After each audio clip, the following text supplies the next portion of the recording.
بداية، لم تعد المصالح الفرنسية تخفي مناوراتها، بل أضحت تعلنها أمام الملأ وفي وضح النهار.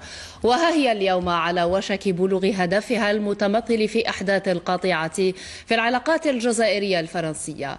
امرأة ليست صحفية ولا مناضلة ولا تحمل أي صفة يتم إجلاؤها إلى فرنسا، وفي ظرف 48 ساعة يتم استقبالها وتمكينها من التحدث في بلاطوهات قنوات تلفزيونية وعمومية، وذلك دليل على أن المخابرات الفرنسية أعلنت التعبئة العامة لخبرجياتها، وبات هدفها واضحا: ليعلم هؤلاء أنه إذا فكرت فرنسا في تكرار سيناريو خليج الخنازير سنة 2023 فإنهم قد أخطأوا في العنوان.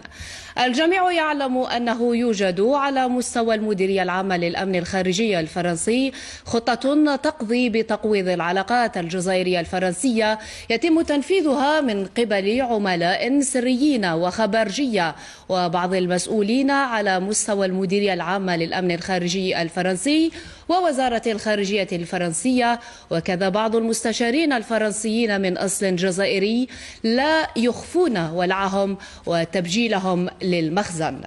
إنه لمن المؤسف رؤية كل ما تم بناؤه بين الرئيسين تبون وماكرون لفتح صفحة جديدة بين البلدين ينهار، وحدوث القطيعة لم يعد بعيدا على ما يبدو.